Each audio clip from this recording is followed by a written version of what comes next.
Donc, dans cette partie, nous allons voir une introduction au SDK Footer et ainsi qu'au langage React. Donc, Footer, bon, on parle de SDK, on parle de framework. Bon, c'est les deux à la fois. Voilà. Donc, actuellement, là, nous nous intéressons donc à un domaine qui concerne la programmation, la programmation des téléphones portables. Et justement, pourquoi? Actuellement, peut-être vous avez constaté, si vous avez êtes dans une entreprise ou bien vous avez été en entreprise, que rares sont les entreprises qui ne font pas du développement mobile. Tout le monde fait du développement mobile. Et c'est normal. Ici, peut-être nous tous, nous avons un ordinateur, mais la deuxième chose que tout le monde ici a au moins, c'est le téléphone portable. Tout le monde. Et peut-être vous pouvez regarder dans votre entourage, vous pouvez rarement connaître quelqu'un qui n'a pas de téléphone, à moins qu'il ne soit un enfant. Tout le monde a un téléphone portable. À tel point que le nombre de puces ou de numéros dans les pays comme le Sénégal dépasse le nombre d'habitants. Pour dire que les téléphones portables sont omniprésents. On ne peut pas se passer de son téléphone portable. Même si vous oubliez votre téléphone portable, je ne sais pas, chez vous, quand vous venez ici, vous n'êtes pas tranquille. Mais à un moment donné, vous risquez de retourner chercher le téléphone portable. Et là, bon, il y a plusieurs raisons qui l'expliquent, mais surtout c'est le sentiment d'utilité. Quasiment les téléphones portables sont une extension même de notre cerveau ou notre humain. C'est le téléphone portable qui nous réveille, c'est le téléphone portable qui nous lie avec les autres maintenant, c'est le téléphone portable qui nous rappelle les anniversaires et beaucoup d'autres choses. Voilà. Ce qui fait que, bon, là, quasiment, peut-être l'autre chose, aspect qui pourra dépasser le téléphone portable, ce sont peut-être les IoT. Voilà. Quand vraiment ce sera utilisé. Mais à part les IoT, il n'y a pas un périphérique que l'on utilise plus de téléphone portable que le téléphone portable dans le monde. Il y en a. Tout le monde a un téléphone portable. Et des fois même, là, il faut lui poser jusqu'à acheter des iPhones de à 1 million ou 700 000. Pour dire que, bon, peut-être là-bas c'est du luxe, mais juste la perception donc d'utilité. Donc au Sénégal, il y a plus de 17 millions de lignes téléphoniques, peut-être plus de 17 millions, on ne va pas exagérer, de téléphones portables, mais au moins la moitié, où il y a des millions de lignes de téléphones portables. Et là, peut-être l'intérêt, ce n'est pas juste de dire qu'il y a 17 millions de lignes, mais juste de dire que par exemple au Sénégal, c'est la même tendance que l'on retrouve dans les autres pays. Donc, au Mali, en Niger, etc. Les gens utilisent les téléphones portables. Mais l'enjeu là-bas, c'est de se dire que moi, en tant qu'informaticien, je dois me dire que dans le jeu, il y a un système d'exploitation. Et un système d'exploitation, s'il n'y a pas de logiciel dedans, ça c'est absolument à lui. Donc, de l'autre facette, nous, de notre position d'informaticien, c'est de nous dire que ces 17 millions de lignes ont besoin de logiciels dans les téléphones portables.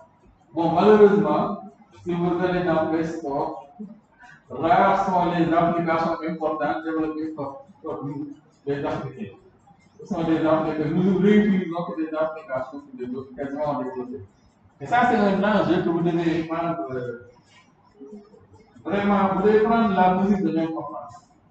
Il y a des logiciels qui s'adaptent à nos cultures, etc., que nous devons prendre la responsabilité de développer. Et pour développer une application, vous allez voir, même les enfants vont développer des applications. Ce n'est pas compliqué. Et ensuite, il nous faut simplement un compte avec 20 dollars pour la vie, pour mettre des applications dans Play Store. Et selon le modèle que vous pouvez vendre, ou bien simplement mettre de la publicité pour gagner de l'argent. Mais il faut y penser, de voir, du point de vue local, qu'est-ce que nous, quel est notre besoin qu'il faut personnel. Bon, sinon aussi les autres vont développer des applications comme pour les autres activités. Enjeu à prendre en compte. Maintenant, qu'est-ce qu'on appelle une application? Bon, ce n'est pas loin de ce que l'on appelle application logicielle pour les ordinateurs. C'est simplement une application qui est développée pour fonctionner sur le périphérique mobile. C'est ce qu'on appelle une application mobile. Donc, c'est une application qui est développée en utilisant le langage ou le framework adapté au périphérique mobile. Que ça soit par exemple, C# et Zable, pour les téléphones Lumia, pour Windows Phone. Cela peut exclure Cocoa, etc. pour les iPhones. On peut utiliser Java, Kotlin pour les téléphones Android, voilà, etc. Ou bien simplement des frameworks, Flutter, ANI, Corona SDK, tout ça sont des frameworks qui sont là pour faire du développement mobile. Maintenant, ces applications, quand on les développe, on les héberge souvent dans les App Store. Ici, si vous avez un téléphone, dès que vous l'allumez, le premier réflexe est d'avoir un compte et d'aller sur Google Play Store. Et pour les iPhones, vous avez App Store. Et pour les téléphones Android, Google Play Store App. Donc, c'est ce qu'on appelle les magasins d'applications. Et il y a des millions et des millions d'applications dans ces App Store. Heureusement, par le mécanisme de la personnalisation de l'information, le téléphone ou le moteur de recherche associé est capable d'identifier quelles sont les applications qui peut-être vous intéressent et vous les propose quand vous connectez. Donc, les magasins d'applications, App Store. Maintenant, ces applications, comment est-ce qu'on les développe? Il faut écrire du code. Mais quand on écrit le code, il y a différentes approches possibles. Donc, je vous les ai exposées au départ. Donc, il y a ce qu'on appelle le développement natif. Bon, il y a des développeurs mobiles qui sont des développeurs natifs. C'est-à-dire que ce qu'ils font pour développer une application mobile, c'est qu'ils regardent quel est le système d'exploitation et ils utilisent le langage natif du système. Par exemple, les langages natifs pour ou le langage natif pour Android, c'est Java. Ensuite, il y a Kotlin, qui est aussi une autre version. Kotlin, Java ou Kotlin. Pour les iPhones, nous avons Swift, Cocoa, etc. Pour les téléphones Lumia, qui disparaissent. Avec Windows Phone Store, vous avez fait etc. Mais comme je vous l'ai expliqué au départ, le problème avec le développement natif, c'est que vous devriez développer la même version de l'application pour chaque système d'exploitation. C'est comme si je développe une application, un logiciel pour ordinateur. Bon, je devrais avoir une version pour Windows, une version pour Linux. Je ne peux pas, malheureusement, à moins que j'utilise un langage comme Java, donc je ne peux pas exécuter le même code sur les deux machines. Il n'y a pas d'interopérabilité, malheureusement, il y a le mode du mobile. Vous développez avec l'autre. Il n'y a pas de langage qui fonctionne en même temps. Ça pose beaucoup. Malheureusement, peut-être que vous l'inventerez. Ensuite, deuxième approche, c'est le développement web. Et cela consiste à développer un site web responsive design. Vous développez un site web et quand on le sert sur un téléphone portable, cela s'adapte. Comme vous le savez, la taille de l'écran n'est pas la même. Il n'y a pas de curseur pour l'on déplace. Pour parcourir une fenêtre, etc. Ça, ce sont des différences. Et là, pour cela, on utilise les langages du web, HTML5, CSS, les librairies JavaScript. Ensuite, nous avons la troisième approche. Bon, souvent que certains mélangent avec aussi l'approche multiplateforme. C'est vrai que cela permet de faire la même chose. Des fois, web hybride et multiplateforme, certains disent que c'est du cross-plateforme. Parce que dès que on dit que c'est multiplateforme ou cross-plateforme, dès que l'on peut écrire le code en une seule fois et déployer pour avoir l'application logicielle équivalente pour chaque plateforme, iOS ou bien Android. Donc, pour le développement hybride, c'est simplement le développement web. On développe une application web, mais pour avoir le SDK ou la version exécutable sur Android, on utilise une technologie qui va permettre de l'encapsuler dans un conteneur. Et le conteneur va le présenter comme une application native. De ce fait, à la différence du développement ou de l'application que l'on obtient par le développement, qu'on héberge dans un serveur pour y accéder, là on pourra le stocker dans un des App Store, dans Google Play Store ou bien App Store Gmail.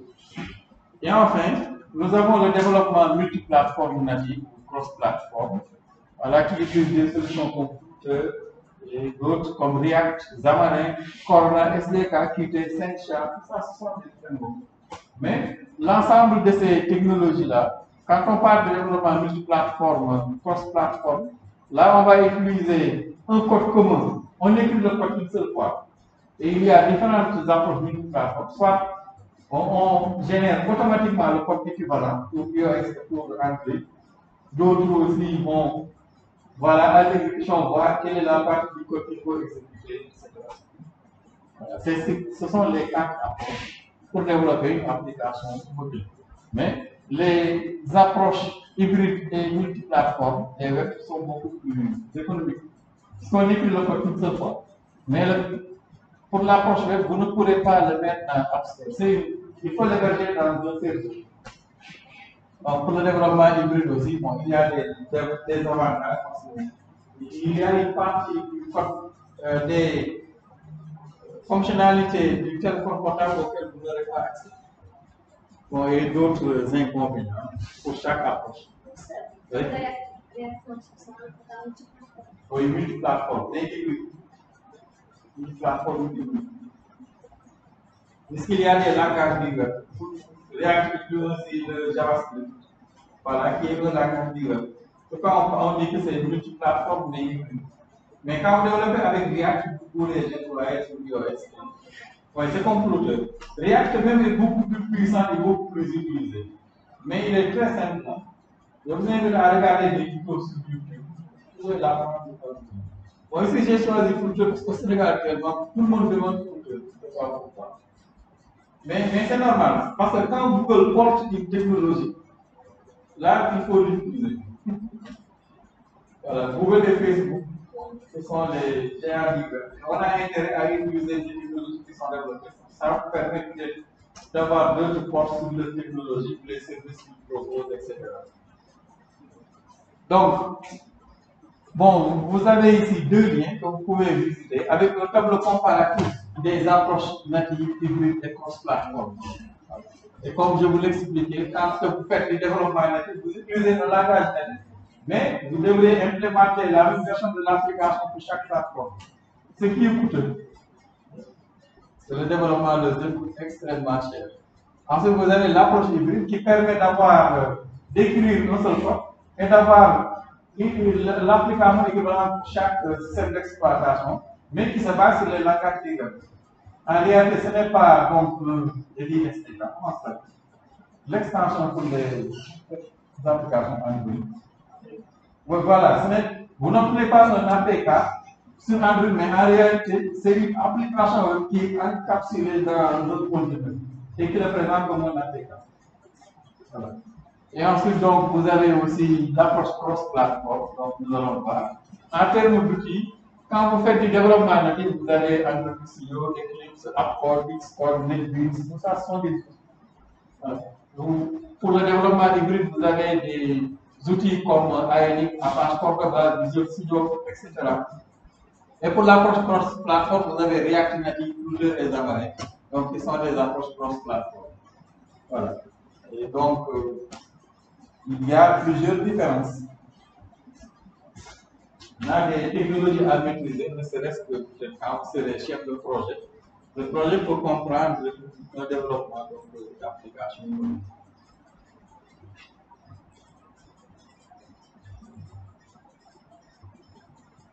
Donc, pour les approches cross-platform, comme je vous le disais tantôt,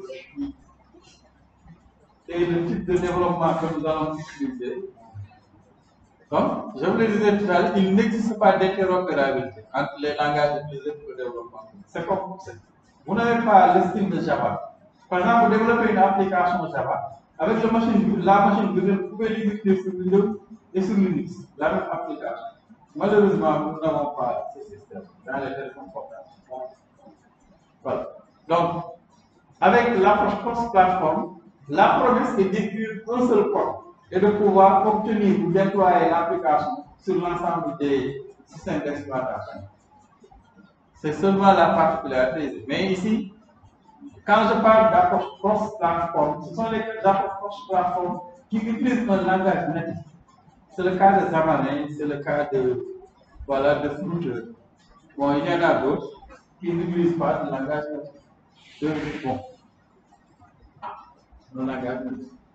Donc, pour la comparaison entre l'approche hybride et l'approche cross-platform, comme je vous l'expliquais, au niveau de l'approche hybride, il s'agit simplement d'une application web développée avec HTML. Voilà. qui est développé avec les langages du web. Et maintenant, cette application web là, on va le mettre dans un conteneur qui va représenter comme une application. Tandis que pour l'application hybride, plutôt pour l'approche cross-plateforme, vous écrivez votre code source et ensuite il y a un compilateur ou ça dépend de l'approche cross-plateforme qui va traduire le code au code équivalent sur Android ou bien iOS. Voilà. Bon, je ne parle pas des autres parce que les autres n'existent plus. C'est le cas des BlackBerry, c'est voilà, Lumia. Même Linux avait un système d'exploitation pour lui. L'ensemble de ces tests-là ont disparu ou presque. Le développement a arrêté. Donc voilà pour la différence entre les approches cross-plateforme et l'approche hybride. Maintenant, qu'est-ce que Flutter? Flutter est un framework, c'est aussi un SDK qui est open source. Cela veut dire que vous pouvez accéder au code de base de Flutter pour faire des modifications. Ce qui est intéressant pour les entreprises, c'est voir qu'est-ce qu'il y a dedans, ne pas l'utiliser en AWS seulement. Et c'est important, surtout en termes de sécurité. Par exemple, bon, certaines entreprises reprennent toujours le code pour regarder, pour corriger certaines failles qui sont là. Donc attention, aussi quand vous utilisez des solutions open source, surtout vous qui êtes en réseau, cela crée énormément de problèmes dans les entreprises. Parce que le code il est en clair comme cela, et il y a toujours des failles de sécurité que l'on détecte. C'est pourquoi il y a des nouvelles versions. Et quand la faille n'est pas détectée, vous pouvez avoir quelqu'un de très malin qui va effectuer des millions de périphériques comme cela. Donc, c'est un framework open source, donc c'est aussi un type de développement. Donc, un SDK, c'est-à-dire qu'il y a un ensemble de librairies, comme le GDK, Software Development Kit, donc l'interface utilisateur de la partie front-end, qui a été proposée par Google en 2017. Donc, il n'est pas ancien, il est récent. Flutter a à peine 3 ans, 4 ans d'existence, même pas 4 ans. Donc, Flutter sert pour le développement d'applications mobiles que l'on peut déployer sur l'ensemble des produits iOS ou bien Android et qui se base sur le langage de programmation Dart. Voilà, Dart ou Dart. Donc, Flutter vous permet aussi de développer des applications pour Android, iOS, Mac, etc. Donc, il est écrit avec le langage Dart, C++ et C. Et donc, vous pouvez déployer vos applications dans Android, iOS, Google, Fuchsia. Donc, il y a aussi un système d'exploitation très récent proposé par Google, des applications web Linux, Mac, Windows, etc. Pour dire que c'est vraiment cross ou multiplateforme. Donc, Flutter permet de faire du développement multiplateforme et a été mis en place par Google et utilise le langage de programmation orienté objet Dart. Voilà. Et Dart aussi vous permet d'écrire des applications mobiles, web et desktop. Donc Dart aussi est un langage de programmation qui a été développé par Google. Voilà. Et c'est Google qui l'a inventé et qui est fortement similaire au langage C ou au Java et C#. Voilà. Maintenant aussi, bon, contrairement à React Native, donc les applications Flutter sont compilées à outil, je pense que ahead of time. C'est-à-dire que on n'attend pas la fin de l'écriture du code pour la compilation, mais il y a une pré-compilation. Voilà. Par exemple, en langage C, il faut que je clique pour que tout le code soit compilé. Mais ici, au fur et à mesure que vous allez écrire, le code sera compilé et généré. Je pense que si je ne me trompe pas, c'est ce qu'on appelle AOT, ahead of time. C'est-à-dire que quand on fait du développement, dans l'ordre de moins d'une minute, vous déployez sur votre téléphone portable. Ce qui est très rapide. Et à chaque fois que vous faites contrôle, il y a le mode reload qui recharge une nouvelle version sur le téléphone. Et ça, si vous avez fait du développement Android ou iPhone ou d'autres, vous allez dire que là-bas pour déployer, vous devez attendre des fois, selon la rapidité de votre ordinateur, 5 minutes, des fois 7 minutes. Mais ici, vous allez voir que bon, le déploiement est vraiment, peut-être la première fois que vous allez déployer là, mais après pour le reste, à chaque fois que vous faites votre reste, en moins d'une minute, l'application va être générée et déployée sur le téléphone. Voilà. Donc, pour les interfaces graphiques, c'est ce qui est utilisé ici pour dessiner l'interface graphique, qui est aussi un langage que vous pouvez essayer de découvrir dans le web. Voilà, bon, les applications pour l'aspect. Il y a peut-être ici une particularité aussi par rapport à Ionic, par rapport à React, c'est que bon, c'est ce qui est utilisé et vous avez au moins la garantie que l'application sera affichée, aura le même aspect sur iOS que sur Android. Parce que ce qui est le contraire, quand vous faites du développement avec Android ou bien avec iOS ou bien avec l'autre, Ionic, React, là, les aspects peuvent différer selon que vous êtes sur un iPhone ou bien sur Android. Mais ici, ce sera la même chose dans les deux types de périphériques. Voilà. Donc pour l'architecture, c'est normal. Quand vous avez un framework, il y a toujours plusieurs couches qui permettent de faire du développement. Et en fonction de ce que l'on peut faire, on s'attaque à la couche spécifique. Bon, généralement, nous allons travailler sur la première couche avec le framework Dart. Bon, le moteur là, presque nous n'allons pas y toucher. Là, et vous avez aussi la partie embarquée, la plateforme. Avec les plugins natifs, peut-être là, bon, nous utiliserons cette partie. Donc, oui.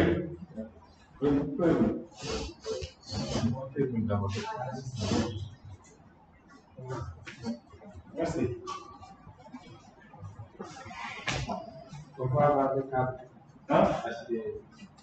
HDMI. Ah, merci. Voilà, donc pour le Flutter. Donc pour les points forts de Flutter, bon, Flutter est vraiment très apprécié.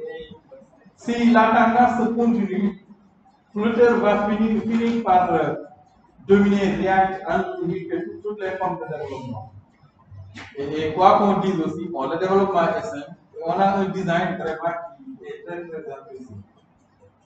Donc ici vous avez le hot reload, le développement haute vitesse, une haute vitesse de développement avec des fonctionnalités comme le hot reload, voilà, des widgets préexistent que vous pouvez réutiliser. Donc, une certaine expérience qui est très appréciée. Donc le hot reload, qui aussi est une des particularités de Flutter, le hot reload, c'est simplement un mécanisme qui permet de charger donc très rapidement l'application sur le périphérique, que l'on appelle aussi le rafraîchissement à chaud, qui permet le rechargement presque de l'ordre de quelques secondes sur le téléphone portable ou bien sur l'émulateur. Ce que l'on n'a pas avec certaines frameworks, sur certaines solutions. Mais attention, vous le verrez, peut-être sur Android, la fonctionnalité existe aussi, avec Android Studio. Mais attention, le hot reload ne fonctionne pas quand vous initialisez, vous changez des valeurs de variables globales ou bien des champs statiques, etc. Là, vous devez réexécuter l'application. Là-bas, il faut faire attention. Donc, tout à l'heure, nous verrons. Voilà, concernant aussi les frameworks, juste une comparaison entre React Native et Flutter. Bon, comme vous pouvez le voir, presque durant l'année 2019-2020, avec l'utilisation des développeurs logiciels donc dans le monde entier, c'est React et Flutter qui dominent. Ensuite, vous avez Cordova, Ionic, Xamarin, Unity, qui permet aussi de construire des jeux vidéo, PhoneGap, Native Script, jusqu'à donc TV, etc. Tout ça sont au Corona SDK. Tout ça, ce sont des frameworks qui permettent, ou des outils qui permettent de faire du développement multiplateforme. Mais l'intérêt, ce qui est le plus intéressant ici, c'est de voir que dans le graphique, que 39% utilisent Flutter, mais que Flutter a la plus grande progression donc d'utilisation entre 2019 et 2020. Pour dire que bon, cela avance quoi. Donc il y a plusieurs autres solutions. Oui, il y a un bon, paradoxalement, quelque chose qui s'appelle Corona SDK et qui date d'avant le coronavirus. C'est comme Flutter, on utilise pour faire le développement mobile. Bon, le nom vraiment actuellement est assez bizarre original. Voilà. Donc, dans le monde, juste si vous, de temps en temps, je vous conseille d'aller sur Google Trends. Google Trends vous permet de voir, par exemple, qu'est-ce que les Sénégalais ou les Maliens cherchent le plus sur le web. Bon, malheureusement, au Sénégal, c'est ignoble. Que les gens cherchent le plus dans Google. Cela donne une idée presque de la conscience globale, voilà, de ce que les gens sans se mettre dans la recherche sur le web. Et quand je fais une comparaison ici entre React Native, Flutter, Google et Xamarin dans le monde, on peut voir que partout c'est bleu, quasiment. Que, comme je vous le disais au départ, bon, c'est React Native qui est le plus utilisé. C'est normal aussi, c'est le plus ancien, ou l'un des plus anciens. Il y a des pays cependant où, comme en c'est la Chine. Hein? Mauritanie. Bon, après il faut. Mais je pense que c'est Sénégal ou Mauritanie. Mauritanie. C'est Mauritanie. Je pense que la Mauritanie avec Flutter. Pas hein? C'est le Sénégal ou la Mauritanie? C'est comme ça. Bon, je pense que c'est en Mauritanie, oui. Au Sénégal. La Mauritanie, c'est pas plus grand que ça. Mais ça, c'est l'Algérie. Non, ça, c'est Mauritanie. Ah. Ah. Ah, donc c'est la Mauritanie. Donc, par exemple, ici, on peut voir rouge, Flutter. Bon, en vert, ici, ce sont des pays où c'est Xamarin que les gens se recherchent le plus sur l'heure. Et quand quelque chose est le plus recherché sur l'heure, c'est que bon, globalement, on peut dire que c'est ce qui intéresse les gens. Donc, ça dépend des pays. Mais quand on regarde au niveau du Sénégal, on peut voir que globalement, ce que l'on recherche le plus, bon, ce sont les entreprises, les étudiants. Bon, ceux qui développent, c'est surtout Flutter, avec 36% des recherches. Ensuite, c'est ANI qui suit. Puis, React Native et Xamarin arrivent vraiment très en retard avec 5%. Bon, Xamarin, par exemple, n'est pas vraiment, c'est très utilisé au Sénégal. Bon, il y a des entreprises, même en termes d'enseignement, on n'enseigne pas. Ce sont donc ces trois technologies de développement d'applications multiplateformes qui sont utilisées. Et donc, dans le monde, surtout React. Et au Sénégal, Flutter et ANI.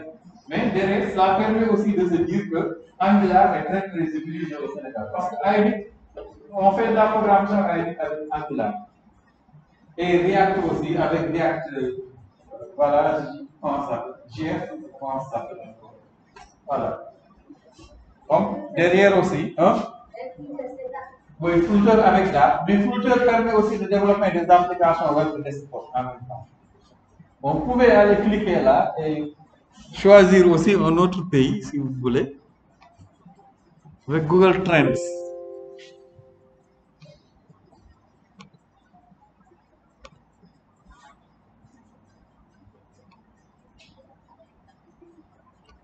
Donc, Google Trends.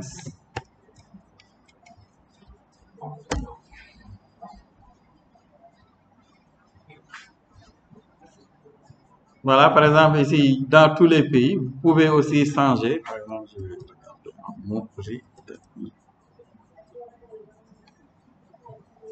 Voilà. Oups, données insuffisantes. Ah, bon, sinon, laisse le global et par région peut-être ici, pour Flutter. Je vais cliquer là.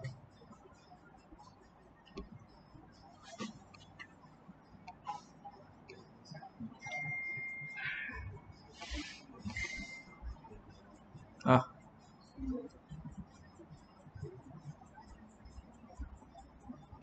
Je prends le monde.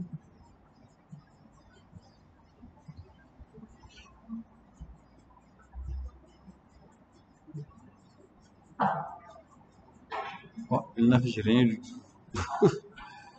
Oh, c'est pas grave. Ah oui, inclure les régions à faible volume de données. J'avais oublié.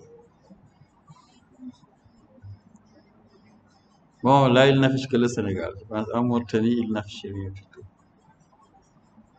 Donc, le Sénégal. Et même si vous pouvez voir que on est maintenant à 42%, paradoxalement, alors que là, je n'avais que 36%.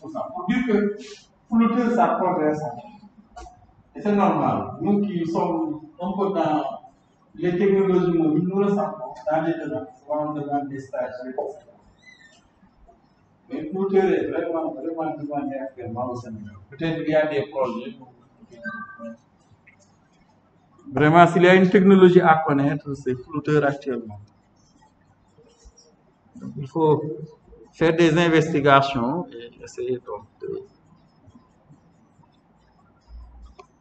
bien connaître ce framework.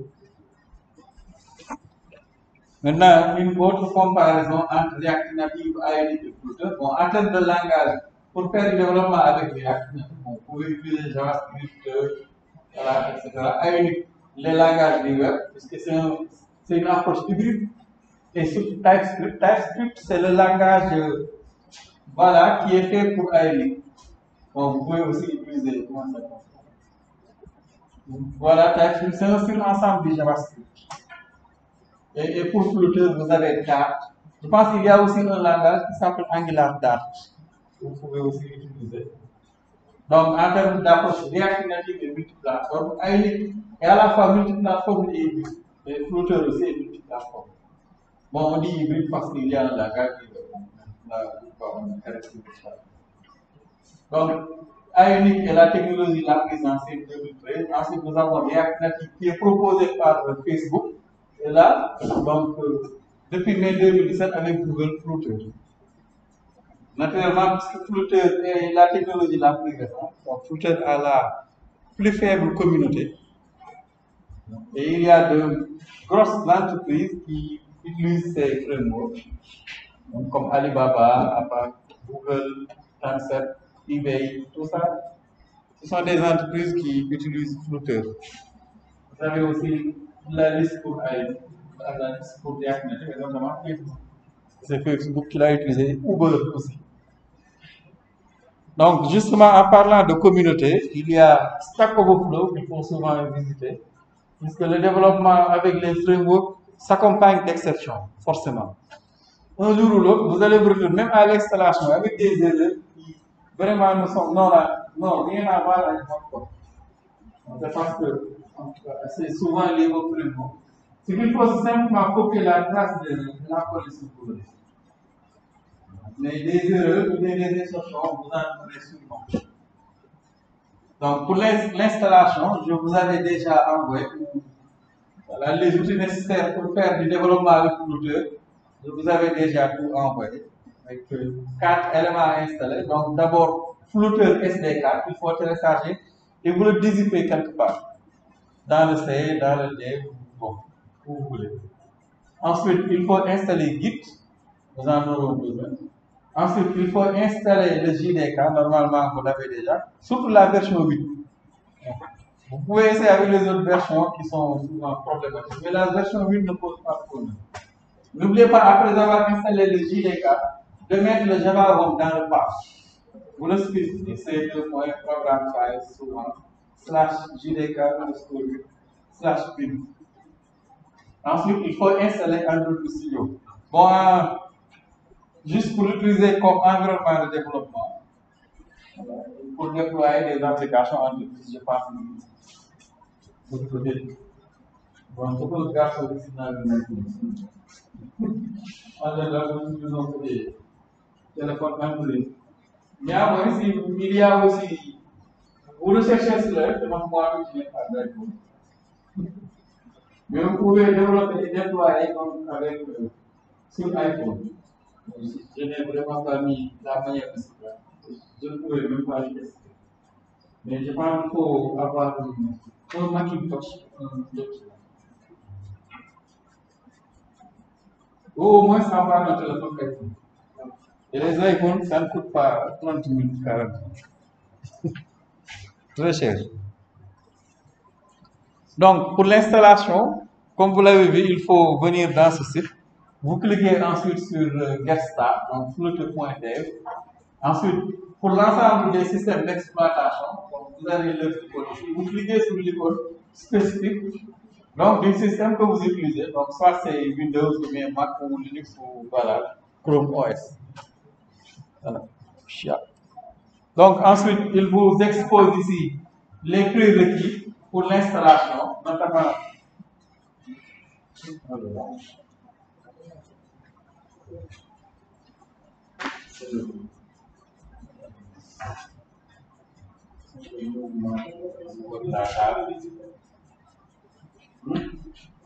on va changer après.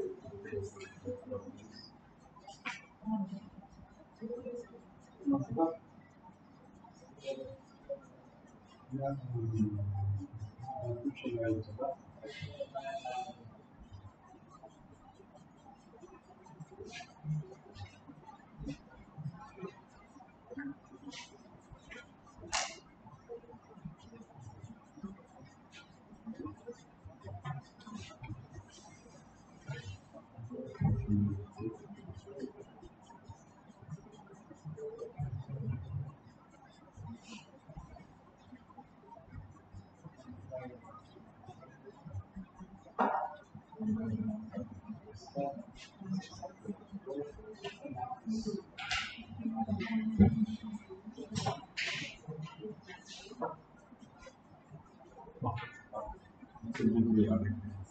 On va bientôt prendre la pause.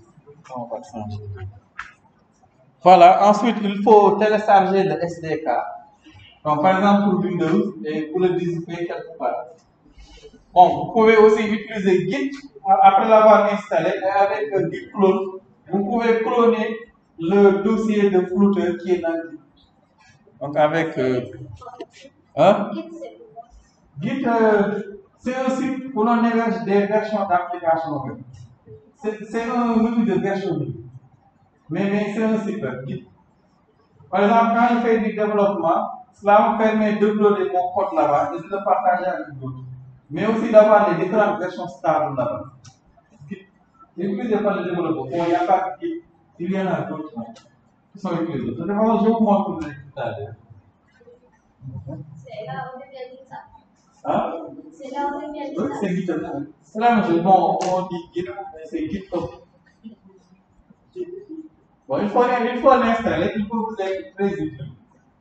Surtout quand vous travaillez dans un projet avec du code qui est partagé. Vous pouvez partager avec les autres. Bon. On ne va pas dire que c'est le réseau social pour des codes web, mais c'est presque l'idée. Mais l'intérêt, c'est que quand vous travaillez avec les idées, à chaque fois que vous avez une version stable, vous pouvez faire une push. Dans ce cas, il va sauvegarder la version stable. Comme ça, vous allez coder. Et quand ça ne fonctionne plus, vous pouvez télécharger la version qui était stable. Bon, c'est là où il y a ce. Oui, c'est un backup. Vous pouvez avoir un backup là-bas. Mais aussi, vous pouvez partager le code avec d'autres. Donc, nous pouvons tous travailler sur le même projet. À chaque fois que quelqu'un a une version stable, il faut l'uploader là-bas. Donc, cela permet de faire du travail collaboratif. Voilà, donc. Ensuite, après l'installation, vous pouvez lancer Flutter Doctor. Là, ça va vous permettre d'inspecter votre environnement, de voir qu'est-ce qui est installé, qu'est-ce qui ne marche pas, pour faire éventuellement des correctifs. Bon, par exemple, moi, j'ai déjà tout installé. Voilà, et après l'installation, n'importe où vous tapez Flutter Doctor. Et là, il va exécuter un diagnostic pour voir l'état de l'installation. Est-ce que vous avez un studio? Est-ce que Visual Studio est connecté?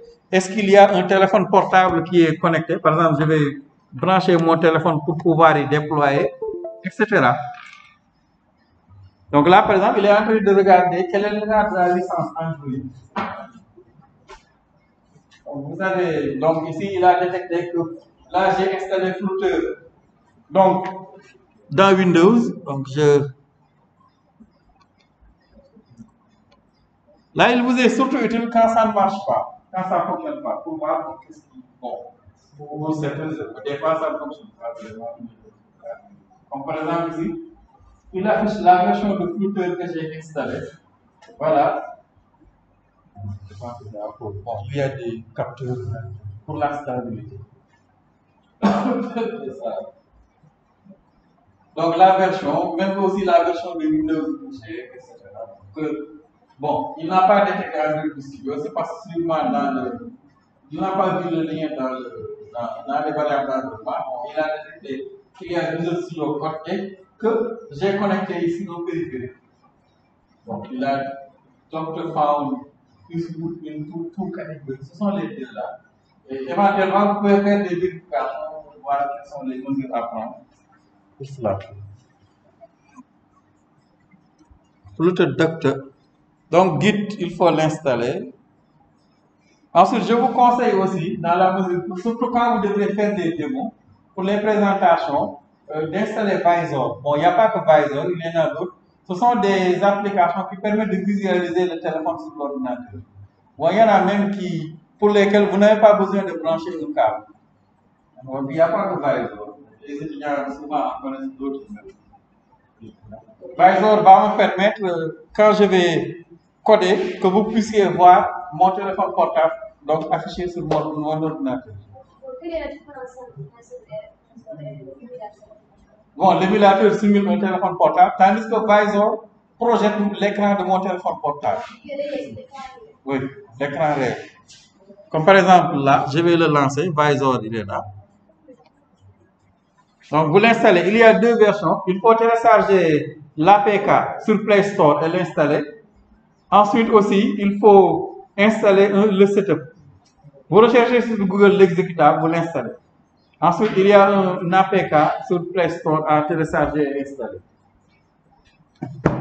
Voilà, donc voici Visor, je l'ai lancé. Donc, la fenêtre.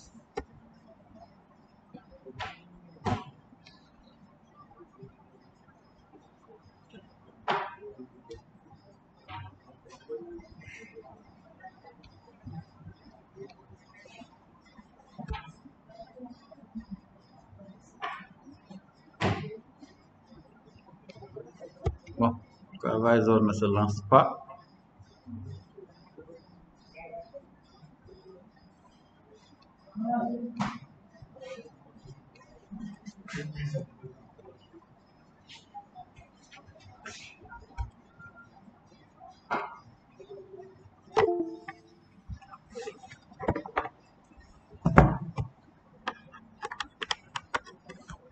Morgan, comment ça s'appelle encore?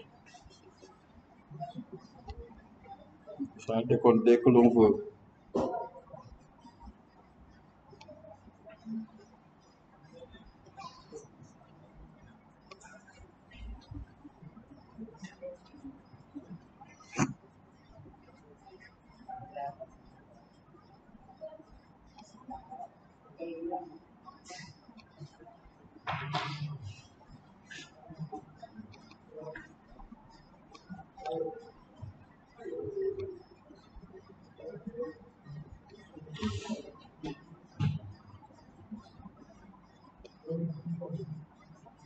Je vais arrêter les instances de Visor et relancer. Ça a planté, voilà.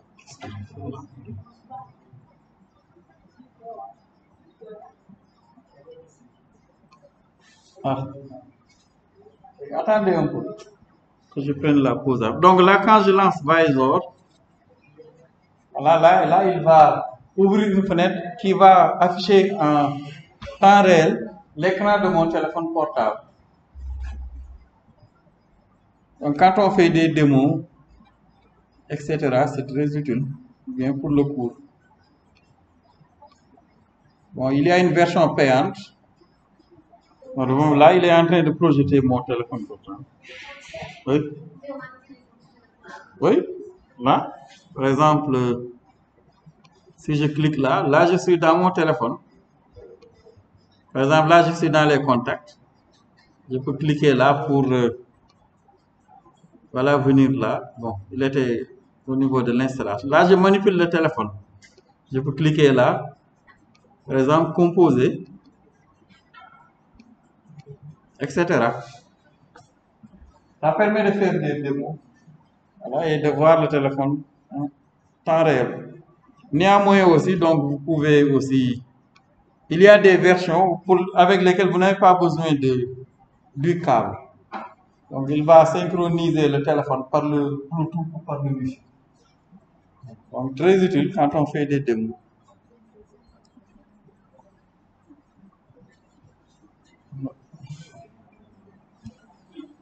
bien, vous utilisez le Bluetooth. Hein?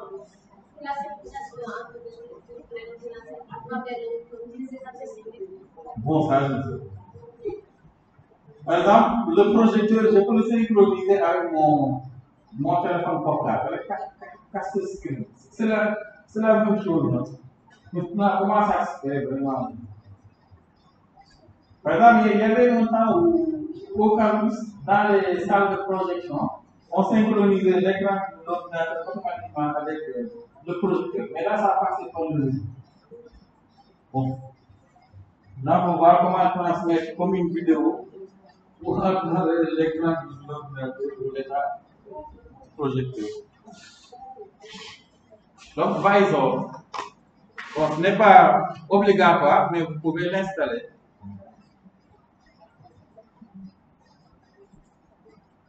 Ensuite, donc, il faut installer un éditeur de développement intégré, donc soit Android Studio, IntelliJ. Il y a une version community que vous pouvez télécharger et installer, ou Visual Studio Code. Donc, pour Android Studio, il faut l'installer. Il est très lourd, c'est pourquoi je vous ai demandé de l'installer depuis. Parce que rien que le setup fait pas loin de 1 giga.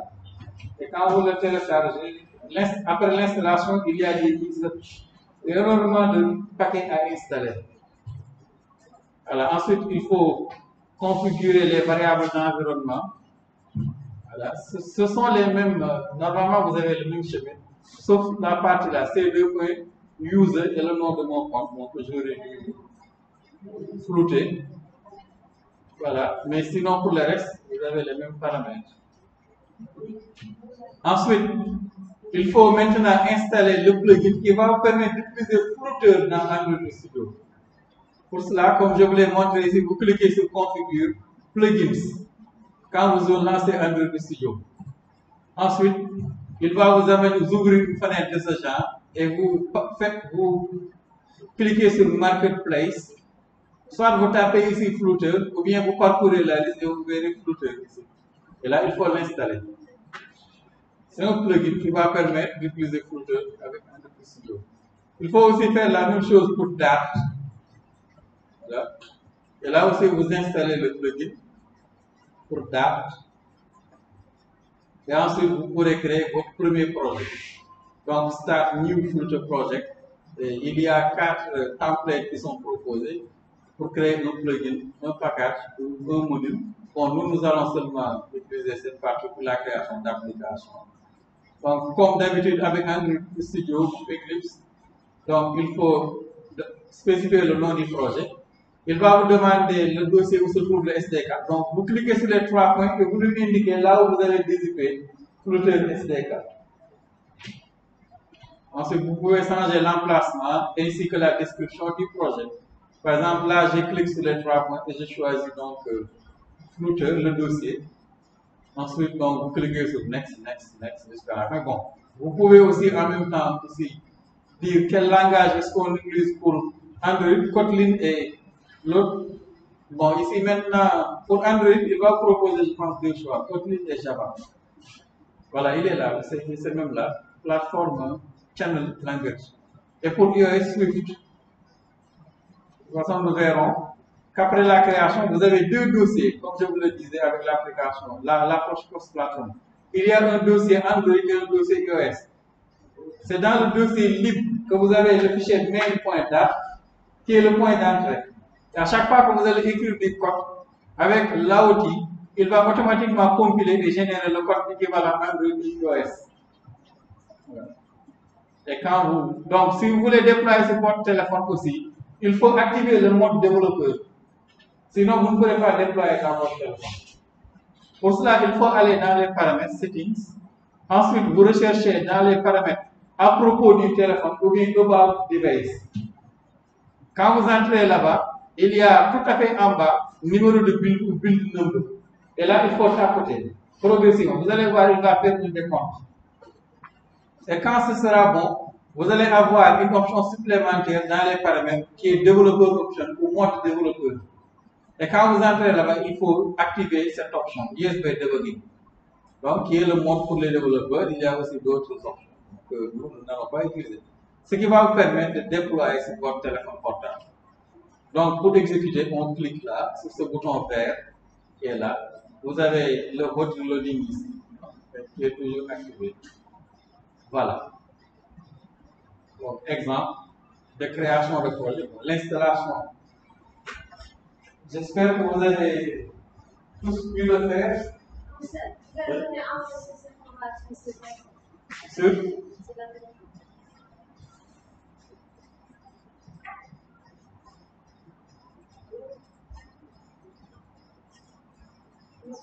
ah non, je le dépasse.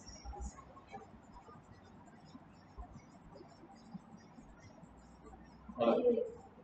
Donc, il faut aller dans les paramètres. Ensuite, dans les paramètres, il faut rechercher About Device ou bien à propos du téléphone. Si vous êtes sur Android, là-bas, il faut entrer là-bas. Quand vous entrez là-bas, vous recherchez le numéro de build ou build number. Normalement aussi, c'est tout à fait en bas ou quelque part. Numéro de build ou build number. Numéro de build. Vous allez voir, quand vous allez commencer à taper,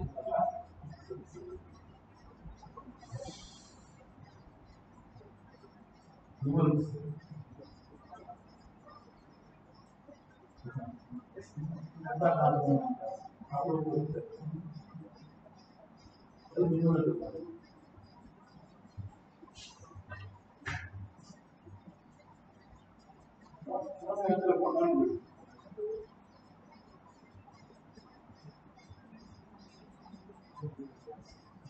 donc, paramètres à propos du téléphone. Numéro de modèle.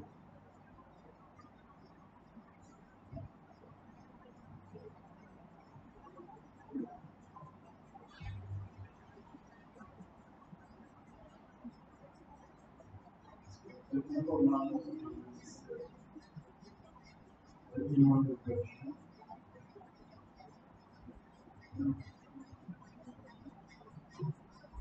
Ah, voilà. Numéro de version. Là, il faut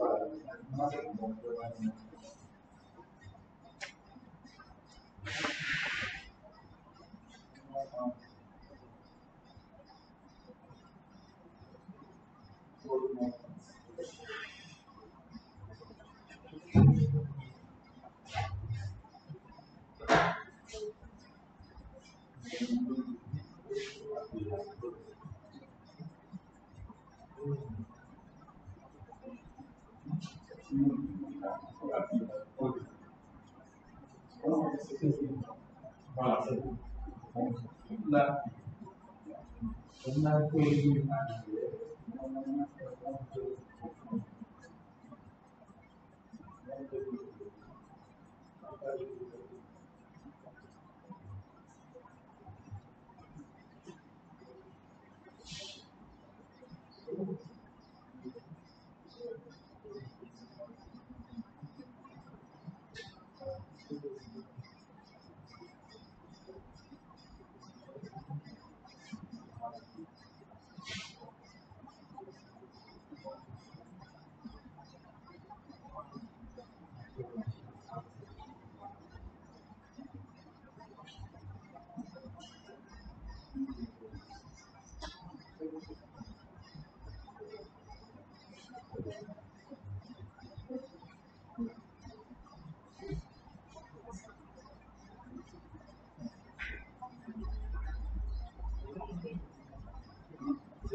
il faut activer le mode de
Peut-être, mais il faut un cadre de séquence.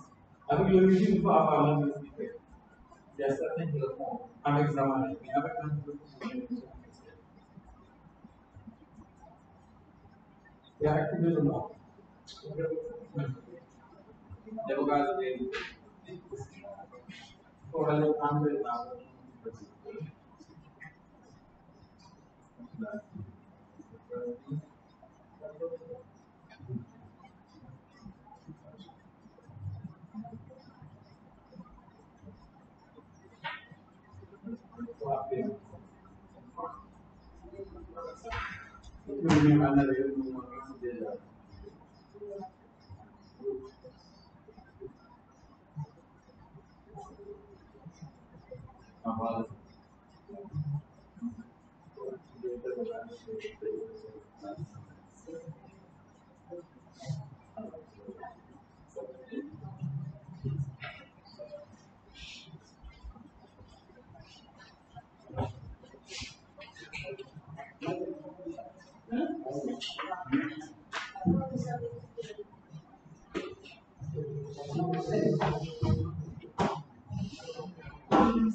de la façon, même quand vous connectez le câble, il va vous proposer de faire des choses comme ça pour valider la synchronisation.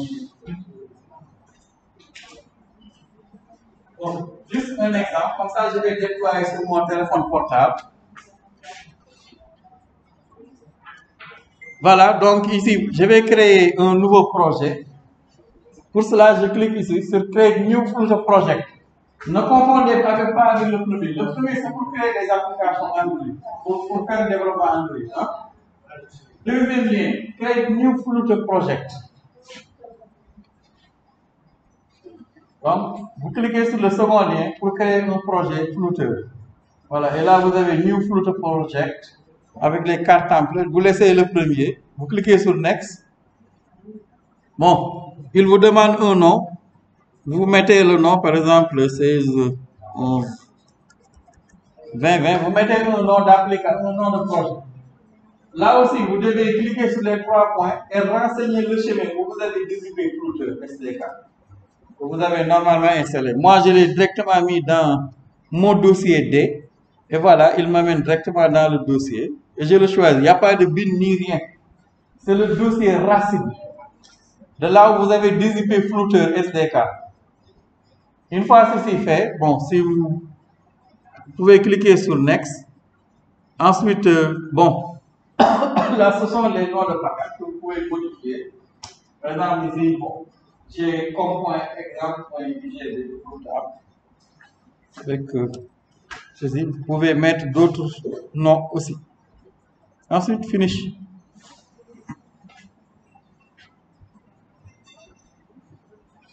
Donc là, il y a les deux options pour Kotlin et Java, pour Android et Swift, pour les deux dossiers. Donc, il va le déployer et de ce fait, je vais donc exécuter l'application. Donc, voici le projet qui est généré. Voilà. Donc, il faut attendre que la synchronisation se termine ici. Et là, vous avez le dossier du projet avec Flutter App ici, que nous allons étudier tout à l'heure, avec le dossier Android et iOS qui correspond à la version de l'application. Pour Android, même si vous l'ouvrez, vous allez voir que c'est la structure d'un projet Android. Si vous avez déjà vu un projet Android, donc il y a le dossier app, il y a le dossier de grade aussi qui est l'équivalent de mode vidéo. Ensuite, vous avez aussi iOS pour l'application iPhone. Là, c'est votre dossier de travail, principalement. Par exemple, le seul fichier Dart que l'on a, main.dart est dedans. Et ici, puisque c'est le point d'entrée, vous voyez, il y a d'abord une fonction main. C'est la fonction main qui appelle les autres fonctions.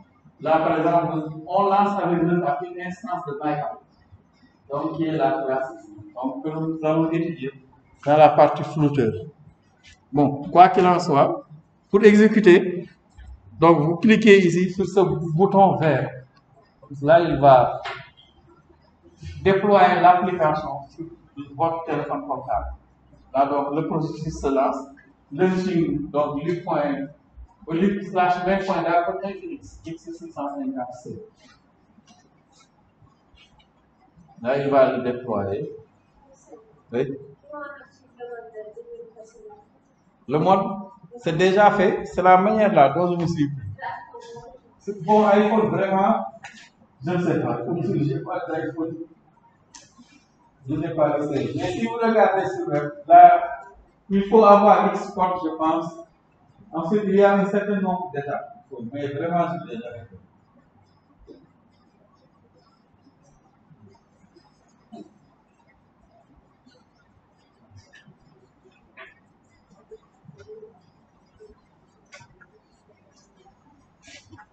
Mais si vous activez le mode développeur, vous pouvez aussi déployer sur votre téléphone iPhone. Je pense que au moins avec iUnic, quelqu'un l'avait déjà fait. Bon, les iPhones ne sont pas donnés.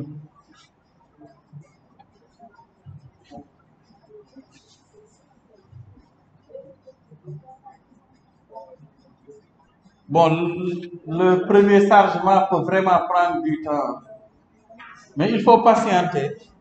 Mais une fois que l'application a été déployée, au moins une fois dans l'émulateur ou le téléphone, cela va devenir plus rapide les autres chargements. Mais la première fois, donc voilà, il est en train d'analyser, il y a énormément de choses qui vont. Mais ça va venir.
C'est un workspace. Ou bien c'est le dossier qui contient. Il va contenir les exemples. À niveau de l'application soit créé ici. Dans ce cas, là, project location, c'est le titre. Et puis, le déroule va faire démarrer le futur. Ensuite, c'est là. C'est bon. Là, il va créer le projet. Le projet sera créé. ça c'est le cas de produit. J'ai essayé de le spécifier dans le cas. Oui, il faut le faire. En tout cas, j'ai vraiment pas vu de solution.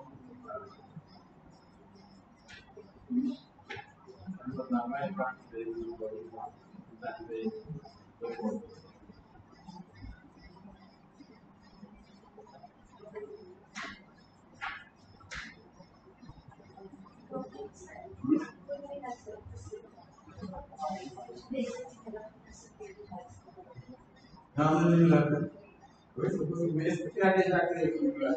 Oui, donc il faut sélectionner les mails. Parce que je ne vois pas.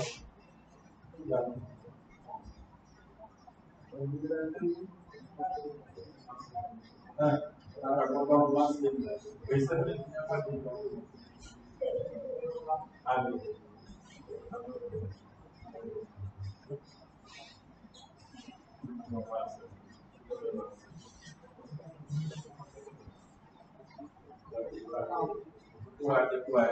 Donc voilà, là il est en train donc de déployer l'application au niveau de mon téléphone.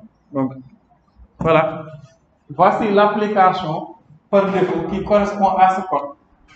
Donc le code par défaut proposé ne contient qu'un seul bouton ici, un bouton favori où à chaque fois que vous cliquez sur ce bouton, vous voyez, il incrémente, il compte le nombre de fois que vous avez cliqué donc sur ce bouton dans ce fameux compte.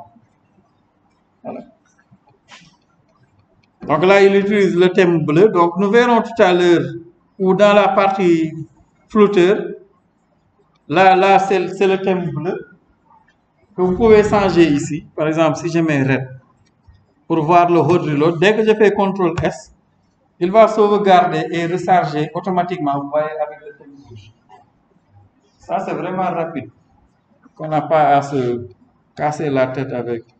Ou bien aussi, bon, une autre couleur ici. Jaune, amber,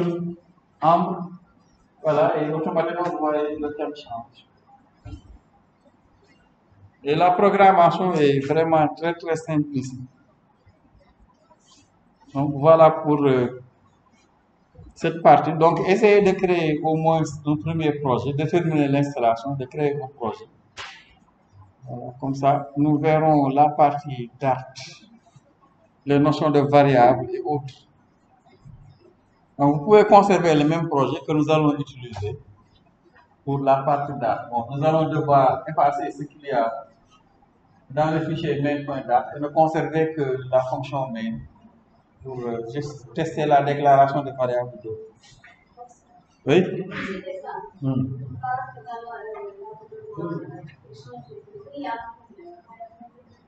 Non, s'il y avait une variable d'environnement, ne le faites pas, laissez la variable qui était là-bas. Mais vous allez dans votre path, ici. Par exemple, si vous êtes sous Windows, par exemple ici, propriété de bureau, il va vous ouvrir. Bon, qu'est-ce qu'il me fait là? Ah, il n'a pas encore ouvert la fenêtre. Voilà. Attends, je vais fermer. Desktop plutôt ici. Venez la propriété. Donc il va vous ouvrir cette fenêtre là avec voilà. Et ensuite il faut cliquer là pour aller au niveau de la fenêtre pour spécifier les variables d'environnement.